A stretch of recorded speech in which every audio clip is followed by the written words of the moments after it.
Good afternoon, everyone, and welcome to Mount Harmony Gardening. I'm Kristen, and today is part 3 of our 4-part series of fall gardening.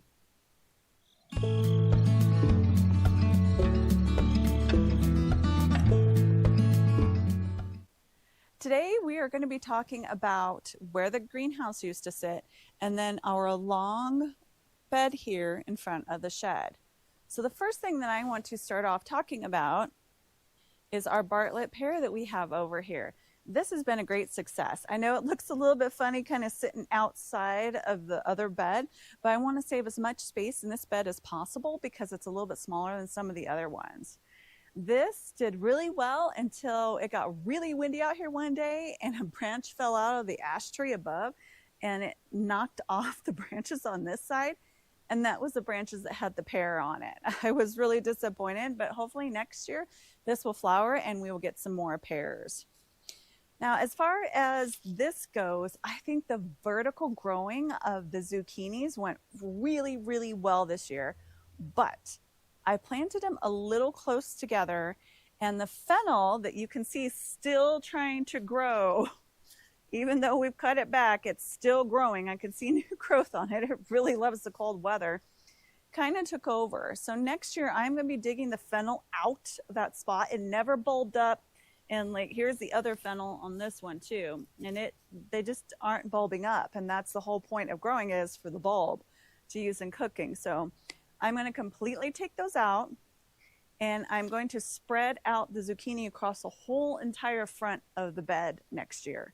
And then, provided that the roly-polies don't get to the tomatillos, I'm going to use that same method where I take one of those plastic cups, cut off the bottom, I still have a bunch saved, and I'm going to put them like little collars around all the tomatillos. And we're going to do huckleberries again next year because the half a bag that I have will get used up over Thanksgiving and over winter time. We'll use those up for then, so I want to make sure that I have some more of those next year. And Donnie will be building some custom cages because the tomatillos and the huckleberries get really big and really heavy, and he's going to make them out of rebarb, and we will do a separate video in the springtime when he makes those for us.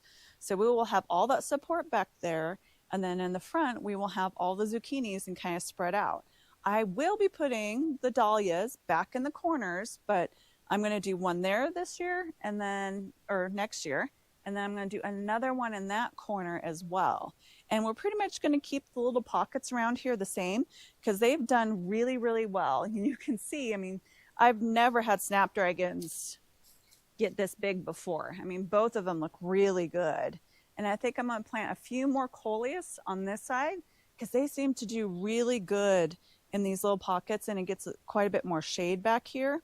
So I think I'm going to just change up a few little things where it gets a little bit more shade and make sure that we can kind of get to the zucchini a little bit better and not quite so close, take out the fennel, and this bed will be really good. Now along here, this bed, which you can see is still quite a bit in shade, even though it's winter and all the leaves have fallen out of the trees. But I do have a couple of asparagus back here. And I'm thinking that I want to put a few more asparagus in this area, but I want to build a short trellis that will come up and over here and all the way along, but only about this high. And that's going to be for the peas to grow up. Because last year I had peas growing up on the pumpkin trellis and I liked that pretty well, but they didn't have as much time to grow before the pumpkin started to take over. So I want to give them a designated spot. And we're going to be putting in, like, we've got a Swiss chard plant down here that is overwintering and it's doing good. And we had to cut down the kale, but if you look, this is still here. We've still got this stem and it's got little buds on it. So I think that this will probably make it next year.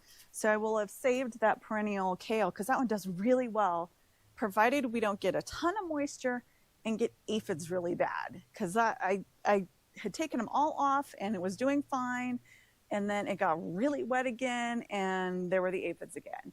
And that time of the year we don't really have as many ladybugs, so we didn't have the predators to eat all the aphids, and that's why we cut everything down completely, even our collard greens that we had perennialized. So I'm going to go back in with like some kale and some Swiss chard And, you know, maybe I'll throw in a couple bok choy just because this area pretty much stays shady other than this like one little corner all year round. So you can see that we're going to make a few changes in this area and, you know, just kind of rearranging some plants in this one. But as far as the structure and the beds go, they work really well. So we're not going to change those. I hope that this inspires you to take your garden notes and to make some changes in your garden. And it's okay, it's fun. And try something maybe new the following year. I love changing it up and I love trying new things. It's always so much fun to try something different. So thanks for watching, everyone. Please don't forget to like, subscribe, share, and comment. Happy gardening, everyone.